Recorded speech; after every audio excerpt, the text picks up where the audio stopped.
পশ্চিমবঙ্গে ১-২ বছরের জন্য রাষ্ট্রপতি শাসন অবশ্যই দরকার।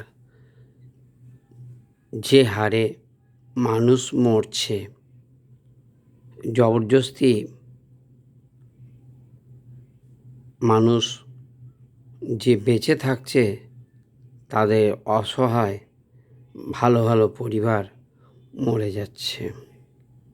সেই জন্য পশ্চিমবঙ্গে ২৪ ঘন্টার ভেতরেই রাষ্ট্রপতি শাসন লাগু হয়ে যাক।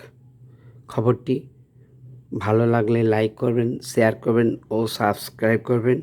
আমার যদি কোনো কিছু বলা ভুল ত্রুটি হয়ে থাকে, পৃথিবীর সমস্ত মানুষ আমাকে ক্ষমা করবেন। খবরটি এখনকার মতো শেষ হলো। রাষ্ট্রপতি শাসন লাগু।